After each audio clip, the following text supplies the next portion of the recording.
It was supposed to be the happiest day of his young life. 8-year-old Mason had been waiting for months for this moment, his first professional baseball game. His parents had saved up for weeks to buy good seats along the outfield, a place where Mason dreamed of catching a foul ball, or, if he was lucky, even a home run. For him, this wasn't just about baseball. It was about finally being part of something magical that he had only ever seen on TV. The stadium buzzed with energy. Fans poured in wearing jerseys, waving foam fingers, and carrying trays of hot dogs. Mason's family had decorated his shirt with a handmade message that read, "Birthday boy, my first game." Even strangers walking by wished him happy birthday. For a child, it felt like the entire world was celebrating alongside him. As the innings passed, Mason kept his glove ready, eyes locked on every pitch, every swing. His parents cheered with him, soaking in the joy of their son's first real taste of America's pastime. Then came the moment no one could have predicted. In the top of the fourth inning, a crack of the bat sent the ball soaring high into the air, curving toward the very section where Mason sat. Time seemed to slow. Mason stood up, glove raised, heart pounding. The ball dropped closer, closer. This was it, the memory that would define his childhood. The crowd around him gasped in excitement, some reaching up, but everyone seemed to know. This one was for the birthday boy.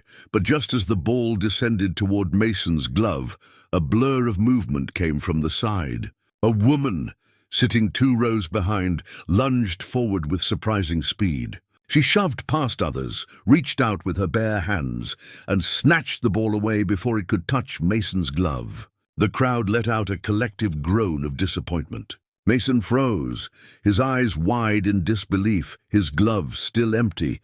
The woman held the ball high, smiling triumphantly as if she had just won a championship herself. She didn't glance at Mason.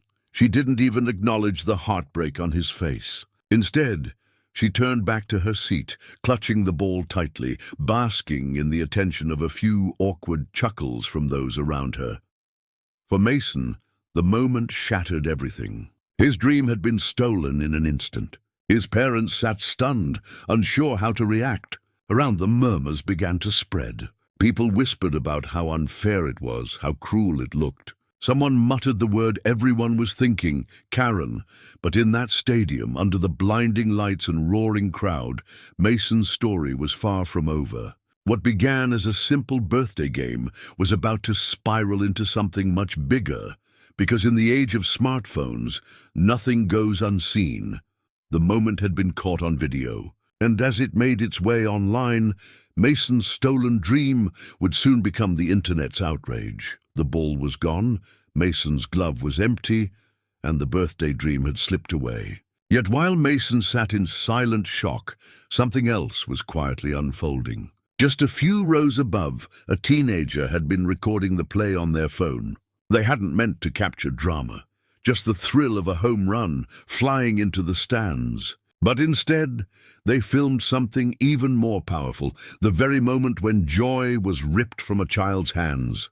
The clip was raw and unfiltered. Mason's tiny glove reaching high, the woman lunging forward, the triumphant snatch, and then Mason's crushed expression. The recording lasted only 15 seconds, but it contained everything needed to ignite an emotional wildfire. Within minutes, the video was uploaded to social media with a simple caption. "This poor kid just wanted a birthday ball." Karen stole it right out of his glove. At first, the post gained a trickle of likes and comments. A few people shared it, shaking their heads at the unfairness. But then something shifted. Larger accounts picked it up, adding their outrage. Influencers retweeted it with captions like, "Unbelievable." Sports pages reposted it, calling the woman the meanest fan in baseball. Parents' groups flooded it with angry emojis. By the time Mason's family was driving home that night, the clip had been seen by hundreds of thousands. And by morning, millions. The internet had done what it always does. It latched onto a villain. To viewers, the woman wasn't just someone who grabbed a ball. She was the embodiment of entitlement, selfishness, and disregard for a child's joy. She wasn't just a woman in the stands anymore. She was Karen. Comments poured in faster than anyone could keep track. People called for her to return the ball. Others demanded the stadium ban her for life. Some went further, hunting for her identity. They replayed the video frame by frame, zooming in on her face, her jewelry, even the logo on her shirt. Screenshots circulated like wildfire. Internet detectives believed they had found her name, her workplace, even her Facebook page. For Mason's family, the outpouring of support was overwhelming. Strangers sent messages offering to buy him signed baseballs, jerseys, and tickets to future games. Some even launched fundraisers in his name. Mason, who had gone to bed heartbroken, woke up to a flood of love and kindness from people he had never met. For him, the sting of that stolen moment began to ease, replaced by a sense of being defended by the entire world. But for the woman in the video, life was about to take a turn she never saw coming. The internet does not forgive easily, and it never forgets. As the hours passed, articles began to appear. Major sports sites ran headlines about the birthday boy ball snatcher. News stations picked it up. Talk shows debated whether fans should be forced to give foul balls to children. The woman's blurry face was suddenly on every screen in America. At first, some defended her, arguing that anyone who catches a ball has a right to keep it. But those voices were drowned out by a tidal wave of fury. People were not angry because she caught a ball. They were angry because she took it from a child. And anger spreads faster than reason. Then came the mistake of the first name drop. Someone online claimed to know who she was, attaching a photo of another woman who resembled the figure in the video. The internet pounced, convinced they had found their Karen. Hate messages flooded her inbox. Her employer's phone line rang non-stop with complaints. Her family received threats, all of it based on nothing but a guess. And as that mistaken identity spiraled, the real woman, the one still clutching the ball in the privacy of her home, sat quietly, unaware that the storm outside was only beginning. The stolen baseball had grown into something much bigger. It was no longer about a game. It was about justice, humiliation, and the raw power of viral outrage. And once the fire caught, there was no way to stop it. By the third day, the video was no longer just a viral clip. It had become a cultural talking point. Sports radio hosts debated it during their morning shows. Parenting blogs wrote articles about teaching children fairness. Even late-night comedians cracked jokes about the Karen who stole Christmas in September. But behind the jokes and outrage, something darker was happening. The internet's obsession with finding the culprit had spiraled into a frenzy of amateur investigations. Every frame of the clip was analyzed. People claimed to recognize her earrings, her hairstyle, even the design on her handbag. Dozens of suspects were named across different platforms. Some of them had nothing in common except looking vaguely similar. The first woman accused had already gone public, tearfully declaring she wasn't even at the game. She provided receipts, timestamps, and even photos from another city that night. Yet the hate had already scarred her reputation. Her employer considered suspending her, and her neighbors whispered behind her back. She became the first victim of mistaken identity, but not the last. Meanwhile, Mason's family found themselves caught in the whirlwind. They had never intended for the video to explode like this. His mother gave a short interview to a local news station, trying to keep the focus on kindness and gratitude rather than anger. She explained how grateful Mason was for the support, how strangers had sent him gifts, and how he had already forgiven the woman. But the media didn't want forgiveness. They wanted a villain. And every time Mason's story aired, the call to find Karen grew louder. The stadium officials tried to step in, announcing they were reviewing security footage to identify the woman. But that only fueled speculation. Commenters filled forums with wild theories. Some insisted she was a wealthy season ticket holder. Others claimed she was connected to the team's management. A few went further, spinning conspiracies that the whole event had been staged for attention. And then, one morning, the hunt came to her doorstep. The real woman, the one who had lunged for the ball, woke up to the sound of her phone buzzing non-stop. Messages, notifications, and missed calls poured in. Her face, once blurry in the viral video, had been matched to her social media profile. Her name was trending. Reporters camped outside her driveway. Neighbors peered through their blinds. At first, she tried to deny it. She told friends the video was misleading, that the ball was fair game. She even posted a long Facebook message claiming she did nothing wrong and that the boy didn't deserve special treatment. Instead of calming things down, it poured gasoline on the fire. Screenshots of her post spread instantly. The world now had confirmation. This wasn't just a random woman. This was Karen, and she was unapologetic. The backlash intensified. Her employer released a statement saying they were reviewing her conduct.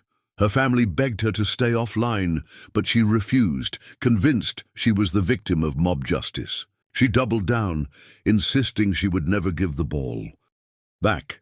But if she thought she could outlast the outrage, she was wrong. Because what happens when millions of strangers are united by anger isn't just online harassment. It's pressure, applied from every angle until something cracks.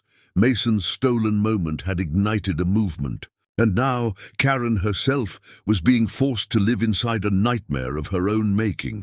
And just as the storm seemed unbearable, another twist emerged, one that would push the story beyond sports, beyond viral outrage, and into the heart of a national debate.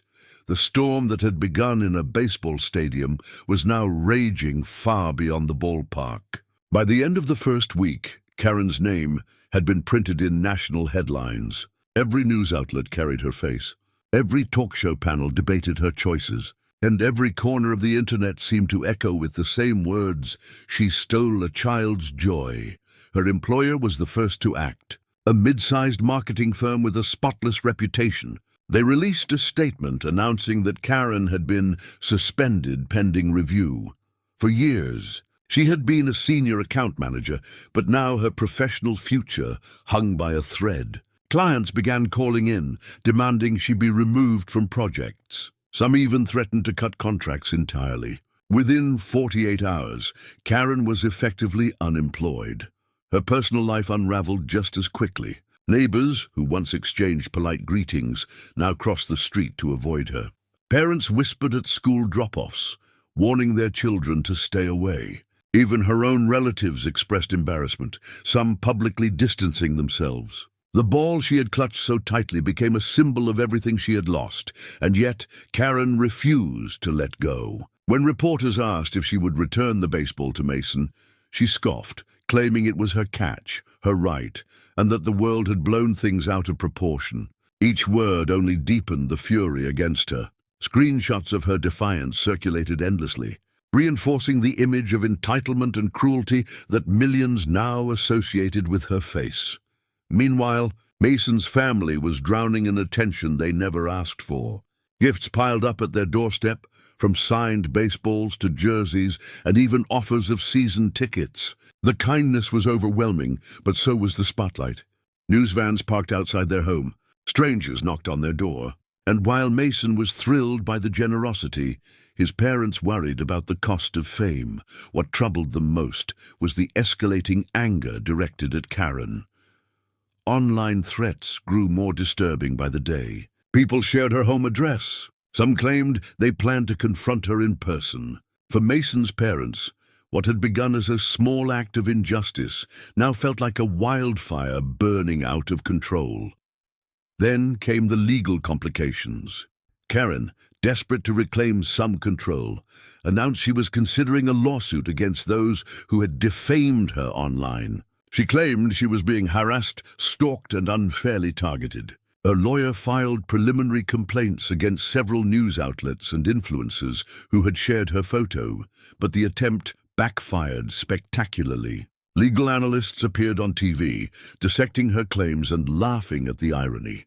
They pointed out that the video clearly showed her action, and the outrage wasn't slander, it was reaction. The lawsuit that was supposed to make her look like a victim only cemented her role as the villain in the public eye. At the same time, Mason's story continued to grow. The team invited him back to the stadium, giving him a VIP experience. He met the players, stood on the field, and even threw the first pitch of the next game. The images of Mason smiling with his new signed ball went viral all over again, offering a heartwarming contrast to Karen's stubborn defiance. But with every new high for Mason came a deeper low for Karen. She was isolated, jobless, and ridiculed by millions. Her name had become shorthand for selfishness. She couldn't leave her house without being recognized. And every time she opened her phone, she saw another wave of comments tearing her apart. The ball she had stolen no longer felt like a prize. It felt like a curse, and as the weight of the world pressed harder, Karen faced a choice: hold on to the ball and her pride, or finally surrender to the tide of outrage. What she didn't realize was that the decision would come too late, because the storm had already shifted, and soon she wouldn't just be battling public opinion. She would be battling for her future. By the second week, Karen's world was unrecognizable. Once a woman with a steady career, social standing, and a predictable life, she was now the target of relentless scrutiny. Her phone buzzed constantly, not with messages from friends, but with strangers calling her names she never thought she'd hear directed at her. The ball, the small leather souvenir she had once clutched with pride, had become a reminder of everything she had lost. Her lawyer's threats of lawsuits fizzled out almost immediately. Judges dismissed her claims as baseless. News anchors ridiculed the very idea of her being a victim. Even those who had once tried to defend her online abandoned her when they realized her defiance was only deepening her downfall. She was, in the eyes of millions, beyond redemption. For Karen, the walls began to close in. Trips to the grocery store ended in whispers and sideways stares. Restaurants refused service. Children pointed at her in public. She deleted her social media accounts, but screenshots of her past posts kept resurfacing. Her house became a fortress where she hid behind drawn blinds, waiting for the noise to die down. But it didn't. If anything, it grew louder, and while Karen descended into isolation, Mason's story climbed to new heights. He had become a symbol not just of innocence, but of resilience. Sports magazines featured him. Local news called him a hometown hero. Other kids who had been wronged in smaller ways, bullied at school, left out of games, saw Mason as someone who had been lifted up by an entire community. His smile at the stadium, holding a new signed baseball, was replayed endlessly as a reminder of how kindness could drown out cruelty. Karen watched these moments from her living room, seething with a mix of envy and regret. She told herself it wasn't fair, that the world had overreacted. Yet deep down she knew the truth. She had stolen joy from a child, and instead of admitting her mistake, she had doubled down.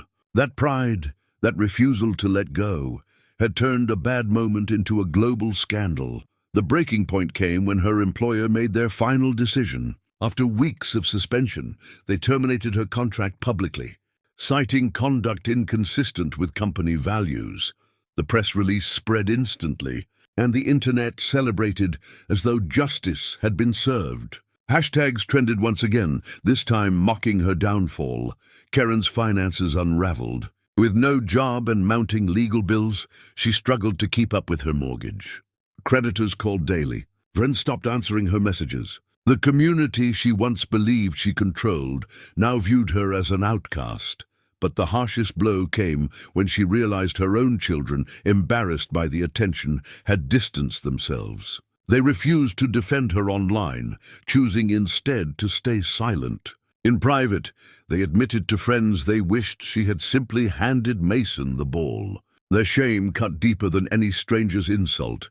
As Karen stared at the baseball sitting on her shelf, the weight of it seemed unbearable. What once felt like a trophy now looked like evidence of everything she had ruined. She thought about mailing it to Mason anonymously, but she knew it was too late. The story had outgrown the ball. Mason no longer needed it. The world had already given him far more than one souvenir. What he represented now was bigger than the game, bigger than the ball, and bigger than Karen's stubborn pride. And for Karen, that realization marked the lowest point. She wasn't just a woman who caught a ball. She had become a symbol, not of victory, but of selfishness, pride, and the destructive power of refusing to do what was right. The ball was no longer in her hands. It was in the hands of a world that had decided her fate. And soon, the final chapter of her story would unfold, one that would determine whether she faded into obscurity or remained forever remembered as the woman who ruined a child's birthday. In the weeks that followed, the story slowly began to cool. News outlets shifted their attention to new scandals, new viral clips, and fresh controversies. But for Karen, the damage had already been done. The internet had branded her, and no matter how much time passed, her name was forever tied to a single moment, a baseball ripped from the hands of a child. The ball still sat on her shelf untouched, its stitches collecting dust. It no longer carried pride. Instead, it mocked her with silence. Every time she glanced at it, she saw not a souvenir, but the spark that set fire to her life. She thought about throwing it away, selling it, or even mailing it to Mason, but she knew deep down that it wouldn't matter. The world had moved on, but her identity had not. She would always be the woman who stole the birthday ball. Mason's life, by contrast, blossomed. The game that had ended in heartbreak turned into a story of triumph. He became a symbol of how communities could rally around a child's innocence. Teams sent him signed memorabilia. Players met him encouraging his love for the sport. His parents, though wary of the overwhelming spotlight, took comfort in knowing that Mason's first baseball game had not been defined by cruelty, but by kindness that grew out of it. In school, Mason was no longer just another kid in the hallways. He was the boy who had stood at the center of a viral storm and come out smiling. Teachers used his story to remind students about fairness and empathy. Neighbors greeted him warmly, calling him their little hometown hero. The moment that could have broken him instead built him stronger, surrounded by support. For Karen, the opposite was true. She faded into a life of obscurity, burdened by a reputation she could never outrun. Job applications ended the moment her name was Googled. Neighbors avoided her. Even years later, whenever another viral Karen incident surfaced, old clips of the baseball game resurfaced alongside it. Her face had become part of the larger meme, a permanent reminder of what happens when selfishness is broadcast to the world. The story outgrew both of them. It was no longer about Mason or Karen. It became a cautionary tale, a cultural shorthand for entitlement versus innocence, pride versus humility, selfishness versus kindness. The image of a boy with an empty glove and a woman clutching a ball would remain etched into the internet's collective memory. And in the end, the real lesson was clear. A single action, one small choice in a fleeting moment, had changed two lives forever. For Mason, it showed the power of community, compassion, and resilience. For Karen, it revealed how quickly pride can destroy everything when the world is watching. One baseball, one birthday, one moment that defined them both. And though the stadium lights dimmed and the crowd's cheers faded into history, the story lived on, retold again and again as a reminder of how far a single act of selfishness can reach.